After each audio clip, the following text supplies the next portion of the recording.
31 दिसंबर सन 2021 की रात, जब सभी लोग नए साल का जश्न मना रहे थे और कुछ लोग नए साल की तैयारियां कर रहे थे, इसी रात एक 19 साल की लड़की जो कि मुंबई में रहती थी अपनी फैमिली के साथ, और अचानक ही इसी रात उसके साथ कोई ऐसा हादसा हो जाता है जो कि बड़ा ही दिल दहलाने वाला होता है।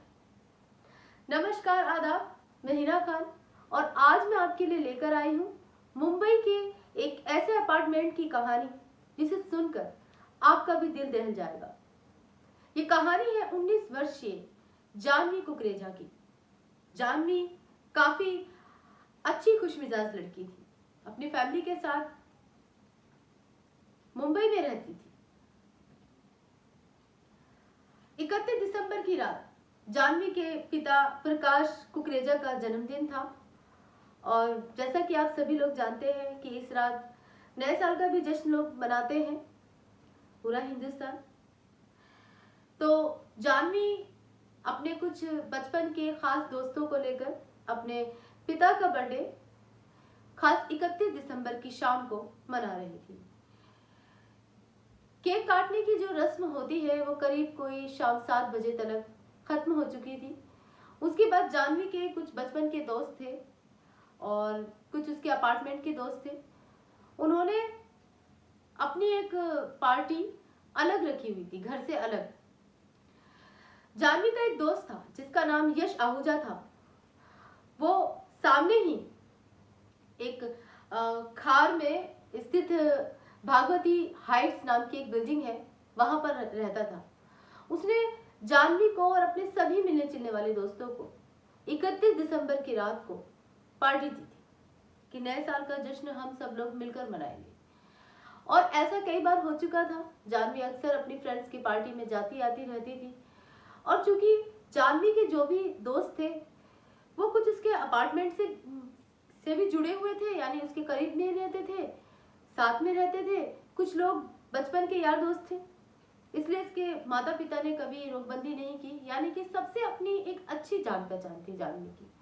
उनके माता पिता भी उन्हें जानते थे एक दूसरे को। अब 31 दिसंबर की रात यश आहूजा की बिल्डिंग में जो पार्टी थी, जानवी को भी वहां जाना था।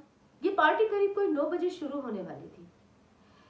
जानवी अपने घर की पार्टी यानी अपने पापा का बर्थडे सेलिब्रेट करके उस पार्टी में करीब 9 बजे पहुंचती है, लेकिन वहां पर पार्टी नहीं हो रही थी। पार्टी शुरू होने में थोड़ा टाइम था। पार्टी का टाइम बदल गया था, यानी कोई 11 बजे, रात के 11 बजे पार्टी शुरू होने वाली थी। जब टाइम बदल गया तो जानवी का घर करीब में ही था, इसलिए फिर वो वापस अपने घर आ जाती है और कुछ समय के लिए अपने घर रुक जाती है। ठीक 11 बजे वो अपने फ्रेंड्स के साथ भागवती हाइट्स बिल्डिंग में पहुंचती है, करीब कोई 11 बजे। अब जानवी के कुछ खास बचपन के दोस्त थे, जिनमें से 2 दोस्त जानवी के बहुत ही करीब थे। एक श्री जोगधनकर और दूसरा दिया पदलकर, यानी एक लड़का और एक लड़की जानवी के बचपन के दोस्त थे। ये दोनों दोस्त भी जानवी के यहाँ यानी उसके पापा के बर्थडे में आए थे और फिर उसके बाद रात को 11 बजे वो यश आहूजा के यहाँ बिल्डिंग में भी पहुंच जाते हैं जानवी के ही साथ। इस पार्टी में सभी जान पहचान के 15 दोस्त शामिल थे जो इस पार्टी में आए हुए थे। ये पार्टी भगवती हाइट्स की 8th फ्लोर की छत पर हो रही थी, जहां पे ये सेलिब्रेशन कर रहे थे नए साल का। अब क्या होता है, 1:30 से 2:30 बजे से और 2:30 से 3:30 बजे तक जानवी के पिता बार बार जानवी को फोन कर रहे थे। उन्होंने पहले 1:30 बजे फोन किया, फिर 2:30 बजे फोन किया, फिर कोई 3 सवा 3 बजे के करीब जानवी को फोन किया, ये जानने के लिए कि वो घर आएगी या नहीं। लेकिन जानवी ने उस टाइम तक उनका एक बार भी फोन रिसीव नहीं किया।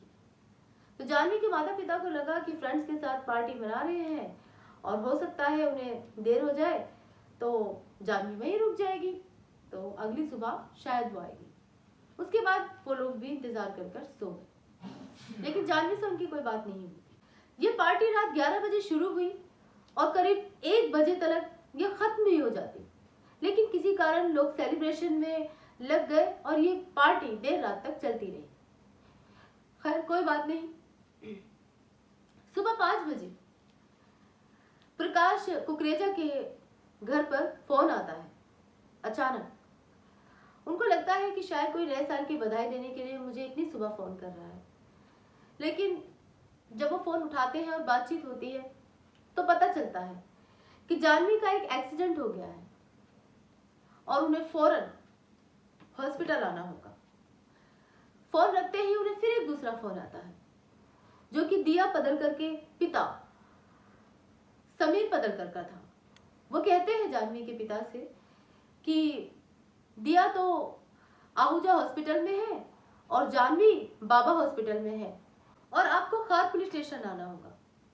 जानवी के पिता ये कहते हैं कि पुलिस स्टेशन क्यों, हमें तो हॉस्पिटल जाना चाहिए जब बच्चों के साथ एक्सीडेंट हो गया है। लेकिन ये बातें बहस करने का नहीं था। जानवी के माता पिता फौरन खार पुलिस स्टेशन पहुंचते हैं और वहां जाकर जब पुलिस से सुनते हैं कि जानवी उस रात करीब कोई 2:30 बजे पार्टी में जो दोस्त घर अपने वापस जा रहे थे उन्हें नीचे ग्राउंड फ्लोर पर फर्श पर पड़ी मिली, वो भी मृतक, यानी वो मर चुकी थी।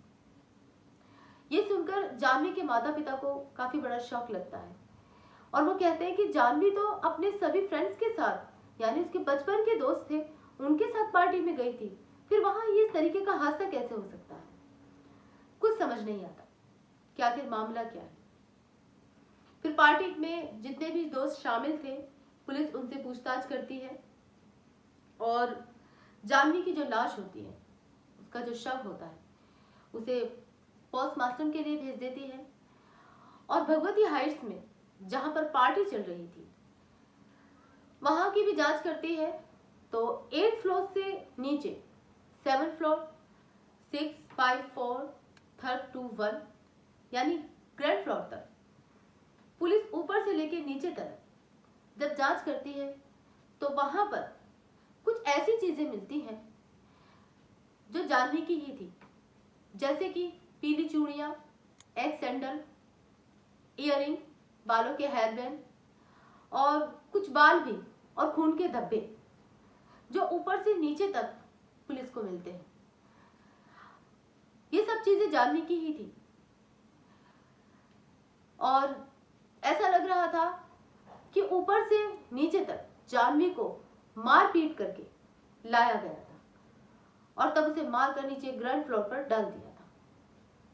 सारा मामला सामने था, लेकिन ये सब किसने किया और क्यों किया, ये इस बात का खुलासा नहीं हो पा रहा था। अब जानवी के जो दोस्त थे इस पार्टी में शामिल थे, उनसे पूछताछ होती है तो सभी लोग कहते हैं कि हमें तो कुछ मालूम नहीं, हम तो पार्टी एंजॉय कर रहे थे और जानवी भी इस पार्टी में थी और जानवी के 2 दोस्त दिया पदलकर और जोग धनकर वो भी एक साथ मतलब पार्टी एंजॉय कर रहे थे। आगे क्या हुआ, कौन कहाँ बैठा उठा, हमें इस बारे में कुछ नहीं पता। हम तो सिर्फ 2:30 बजे जब नीचे उतरकर जा रहे थे तब हमें जानवी की लाश नीचे मिली। अब दिया पदलकर और जोग धनकर से भी पूछा जाता है इस बारे में कि भाई जानवी के साथ इतना बड़ा हादसा हुआ, ये कैसे हुआ। दिया पदलकर के होठ पर भी चोट थी, उसके भी शरीर पे कुछ ऐसे निशान पाए गए थे जिन्हें देखकर लग रहा था कि जैसे जानवी में और दिया पदलकर में हाथापाई हुई। अब पुलिस ने पूछा कि तुम्हें चोट इस तरह कैसे लगी, तो दिया ने बताया कि बस ऐसे ही मैं और जोग धनकर आपस में बातचीत कर रहे थे और जानवी को पता नहीं किस बात पर गुस्सा आया, एकदम वो नाराज हो गई और बस नशे की हालत में तो थे ही, उसने एक थप्पड़ मार दिया, मेरे खून निकल आया। कोई बात नहीं, ये सब एक झूठी कहानी थी। पुलिस समझ गई कि जरूर इनकी आपस में कोई ना कोई ऐसी लड़ाई हुई है जिसकी वजह से जानवी की जान गई है। अब इस पार्टी में यशना आहूजा भी थी। यशना आहूजा पुलिस को बताती है कि उन्होंने जानवी को और जोग धनकर को और दिया पदलकर को एक साथ एक कोने में बैठा हुआ देखा था उस टाइम जोग धनकर ने जानवी को एक किस किया था। उसके बाद जब दिया बदलकर नीचे मेट पर लेट गई तो जोग धनकर ने थोड़ी देर बाद उसके साथ कुछ छेड़खानी करनी शुरू कर दी। ये सब जानवी ने देखा तो उसे गुस्सा आ गया। उसे ये सब बातें बुरी लगी और उसने कहा कि तुम ये इसके साथ कैसी बदतमीजी कर रहे हो, कैसी हरकत कर रहे हो, जबकि मैं तुमसे प्यार करती हूँ, तुम्हें तो ऐसा करना भी नहीं चाहिए। जोग धनकर की और जानवी की इस बात पर काफी बहस होती है, एक तरीके से झगड़ा सा हो जाता है। ये बात यशना आहूजा ने बताई थी पुलिस को कि उसने ऐसा उनके साथ नोकझोंक करते हुए कुछ ऐसा देखा था और जिस बात को लेकर हो रहा था ये सब उसने पुलिस को बताया। अब दिया पदलकर से दोबारा पूछा जाता है, जोग धनकर से भी दोबारा पूछा जाता है कि तुम जो बोल रहे थे कि जानवी को गुस्सा आ गया था, जानवी को गुस्सा किस बात पर आया था? वो बात ये थी, खैर वो इस बात को मान लेते हैं कि हाँ ये बात थी, जानवी को इसी बात पर गुस्सा आया था। अब मामला थोड़ा सा साफ होने लगा था, दिखाई देने लगा था कि जरूर इन दोनों की कोई ना कोई बात है जो जानवी के मर्डर केस से जुड़ी हुई है। बाकी जब दिया पदलकर से और जोग धनकर से काफी कड़ी पूछताछ की जाती है तब वो बताते हैं कि नशे की हालत में थे वो लोग, उन्हें कुछ भी ऐसा पार्टी का याद नहीं है कि उसके बाद जानवी कहाँ गई, किससे बात कर रही थी, नहीं कर रही थी, उन्हें कुछ भी ऐसा याद नहीं है। उसके बाद दिया सो गई थी और जोग धनकर भी नशे की हालत में अपना इधर उधर कहीं पड़ गया था, तो उसे ये सब कुछ बिल्कुल भी याद नहीं है। जो जाने वाले दोस्त थे वो घर चले गए थे। जानवी के साथ कब क्या हुआ इस बारे में उन्हें कुछ भी नहीं पता, ये कहकर वो पुलिस से पल्ला झाड़ लेते हैं। अब आती है पोस्टमार्टम की रिपोर्ट जानवी की। अब इस रिपोर्ट में क्या आया है कि जानवी को बुरी तरह से पहले पीटा गया, उसे बहुत ज्यादा मारा गया और उसकी खोपड़ी भी फूटी हुई थी, उसके शरीर की कुछ हड्डियां भी टूटी हुई थी। यानी जानवी को इस तरीके से मारा गया था कि उसके सिर में चोट थी और उसके शरीर की हड्डियां पूरी तरह से टूट चुकी थी। जानवी के सिर को रेलिंग में मारा गया था, जबरदस्ती उसके सिर को पकड़कर रेलिंग में जोर से मारा गया था, जिसकी वजह से उसकी खोपड़ी फूट गई थी, उसके सिर में चोट आ गई थी। जानवी तो उसी वक्त मर गई थी जब उसके सिर को रेलिंग में मारा गया था, लेकिन कातिल ने अपनी हवस निकालने के लिए, अपना गुस्सा निकालने के लिए जानवी पर 48 घाव किए जो कि उसके शरीर पर पाए गए। पोस्टमार्टम की रिपोर्ट ने यह साफ साफ बताया कि जानवी को इस कदर मारा गया कि उसके शरीर में पूरे 48 घाव थे और उसके बाद उसे नीचे फेंक दिया गया ग्राउंड फ्लोर पर। यहां तक कि पुलिस को यह भी पूरी जानकारी हो गई थी कि जानवी को ऊपर से 8th फ्लोर से मारते हुए नीचे लाया गया और फिर उसे नीचे मारकर डाल दिया गया। जो जानवी के दोस्त थे इस पार्टी में मौजूद और जिन्होंने जानवी के शव को नीचे ग्राउंड फ्लोर पर पड़ा हुआ देखा था, उन्होंने सबसे पहले जोग धनकर को फोन किया था, क्योंकि वो जानवी का बेस्ट फ्रेंड था और उसके बचपन का दोस्त भी, तो सबसे ज्यादा भरोसा लोग उसी पर करते थे। इसलिए उन्होंने सबसे पहले जोग धनकर को फोन किया और जोग धनकर ने फोन उठाकर इस तरीके से बात की जैसे कि उसे कुछ भी पता नहीं है।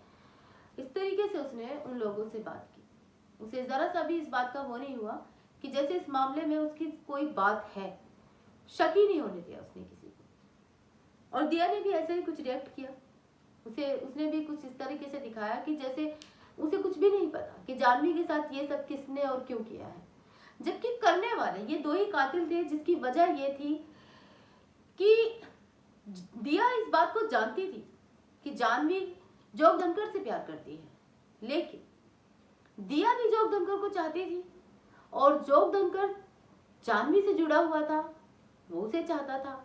बीच में पता नहीं उन दोनों के बीच ऐसा क्या होता है कि वो जोग धनकर जानवी को छोड़कर दिया से फ्लर्ट करने लगता है और ये फ्लर्ट दिया अपनी आंखों से देख लेती है और जो कि उसे वो बर्दाश्त नहीं होता, इसलिए वो जोग धनकर पर चीखती चिल्लाती है कि ये सब गलत है और मुझे ये सब पसंद नहीं। इसी कारण उन दोनों ने मिलकर जानवी को मारा पीटा और जानवी को इस इस लायक भी नहीं छोड़ा कि वो किसी और से अपनी इस दिल की बात को बताए। यशना आहूजा ने एक बात और बताई थी पुलिस को, और वो ये थी कि यशना ने बताया कि करीब 1:45 बजे जानवी ने किसी को फोन किया था और वो काफी देर उससे बात करती रही, लेकिन ये फोन उसने किसको किया था इस बात का पता नहीं चला। पुलिस ने इस बात की भी छानबीन निकाली। जानवी के फोन से इस बात का भी पता चला कि जानवी ने अपनी फ्रेंड पर्णिका को फोन किया था और पर्णिका को जोग धनकर के बारे में बताया था कि ऐसे ऐसे जोग धनकर ने उसके साथ अच्छा नहीं किया और वो दिया से फ्लर्ट कर रहा है, जबकि दिया उसकी भी बेस्ट फ्रेंड है। तो पर्णिका ने कहा कि ये तो गलत है, ऐसा नहीं करना चाहिए, किसी को इस तरीके से हर्ट नहीं करना चाहिए, अगर मन में कुछ है तो बोल देना चाहिए। और नए साल की रात है, अगले दिन न्यू ईयर शुरू होने वाला है, ये सब इस रात उन्होंने किया, हर्ट किया तुम्हें, ये सब गलत किया। तो पर्णिका भी मतलब जानवी की एक अच्छी दोस्त थी जो कि इस पार्टी में शामिल नहीं हुई थी, लेकिन जानवी जब उस टाइम अपसेट थी, दुखी थी, तो उसने पर्णिका को फोन करके ये सारी बातें बताई। लेकिन यशना को ये सब नहीं पता था कि वो अपनी फ्रेंड पर्णिका से बात कर रही है। जानवी के फोन से ये सब पता चला कि उसने लास्ट कॉल जो की थी वो पर्णिका को ही की थी, उसके बाद उसकी किसी से कोई बात नहीं। और 1:45 बजे के बाद शायद जोग धनकर ने और दिया ने बात करते हुए कुछ ऐसा सुना, या फिर दोबारा उनके बीच ऐसी कोई बात हुई जिससे उन्होंने जानवी पर हमला किया और उसे मार पीट कर खत्म कर दिया। पुलिस के हाथ ऐसे बहुत सारे सुराग लगे जो कि दिया पदलकर और जोग धनकर के खिलाफ थे, लेकिन इस केस का कोई भी आई विटनेस गवाह नहीं था, जिससे पुलिस इस बात को पक्की तरह से अपने पूरे दावे से कंफर्म कर सके कि कातिल यही है। क्योंकि दिया ने और जोग धनकर ने बड़ी चालाकी से ये कह दिया था कि हम तो उस रात नशे की हालत में थे, हमें तो कुछ याद ही नहीं। अब जब कोई इस तरीके से बोल रहा है तो क्या कहा जा सकता है, लेकिन सारे सबूत उन दोनों के खिलाफ थे। पुलिस ने कोई अप्रैल सन 2022 में इस केस को आगे तक पहुंचाया और सारे सबूत दोबारा से मतलब इकट्ठे किए और करते रहे। सारे सबूत जब पूरी तरह से इकट्ठे हो गए तो चार्जशीट दायर की और कोर्ट में पहुंचाई, लेकिन कोई आई विटनेस ना होने की वजह से अभी तक इस केस की कोई भी पक्की कार्रवाई नहीं हुई। बस इतना हुआ उस चार्जशीट के जरिए कि दिया पदलकर को और जोग धनकर को पुलिस ने अरेस्ट करके जेल भिजवा दिया और वो आज भी जेल में ही है। लेकिन अभी तक इस केस की कोई अगली सुनवाई नहीं हुई है। ये साबित नहीं हो पाया है कि जानवी का मर्डर उन दोनों ने ही मिलकर किया था, जबकि सारे सबूत उनके खिलाफ हैं और वो इतने टाइम से जेल में हैं, वो भी नहीं कबूल रहे हैं। वो हर बार जब भी बात चलती है वो यही कह देते हैं जी हम तो उस रात नशे में थे, हमें कुछ भी याद नहीं। दोस्तों, जानवी के साथ जो कुछ भी हुआ बहुत बुरा हुआ। दोस्ती में, प्यार में कभी भी किसी के साथ ऐसा जुर्म नहीं करना चाहिए जैसा कि जानवी के साथ हुआ। आप भी अपने आप को सतर्क रखिए, ऐसे दोस्तों से दूर रहिए जो आपको नुकसान पहुंचा सके। कहीं ना कहीं कोई लड़की दोबारा से जानवी ना बन जाए, ऐसे मामलों से दूर रहना चाहिए। समझ लेना चाहिए कि दोस्ती क्या है और प्यार क्या है। कहीं ऐसा ना हो कि देर हो जाए और जिंदगी खत्म हो जाए। आपको हमारी ये जानवी कुकरेजा की मर्डर केस की कहानी कैसी लगी, आप हमें कमेंट्स बॉक्स में कमेंट्स करके जरूर बताएं और हमारे YouTube चैनल क्राइम इंडिया को सब्सक्राइब करें और हमारी इस कहानी को लाइक करें और अपने सभी दोस्त, मिलने जुलने वाले रिश्तेदार, यहाँ तक कि अपने व्हाट्सएप स्टेटस पर हमारी इस कहानी को शेयर करें। मैं मिलती हूँ आपसे फिर से एक नई कहानी के साथ। तब तक आप अपना ख्याल रखें। जय हिंद, जय भारत।